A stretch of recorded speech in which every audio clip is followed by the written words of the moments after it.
আসসালামু আলাইকুম ভিউয়ার্স, আমরা চলে আসছি কুয়াকাটার সামুদ্রিক মাছের বাজারে। রূপচাঁদা, তারপর হচ্ছে টোনা ফিশ, অক্টোপাস আর সামুদ্রিক বড় চিংড়ি, বিশাল সাইজের চিংড়িগুলা।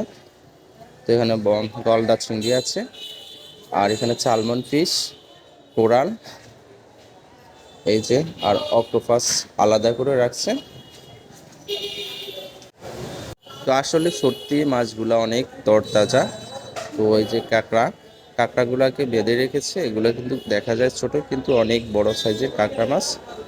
প্রত্যেকটা দোকানে সেম ক্যাটাগরির মাছ রয়েছে। আর এখানে একটা কিং চান্দা, কেজি 900 টাকা, এটাও বিশাল সাইজের। তো আমি আসলে দেখানোর চেষ্টা করেছি কয়েকটা দোকানের মাছ। তো এখানে বিশাল মাছের আড়ত। এই যে ক্যাকড়ার সাইজ কিন্তু অনেক বড়। তো অক্টোপাস ওরা সাজিয়ে রেখেছে। আর এখানে একটা সমুদ্রের বিশাল সাইজের কাকিলা মাছ। তো ভালো থাকবেন সবাই, আল্লাহ হাফেজ, আসসালামু আলাইকুম।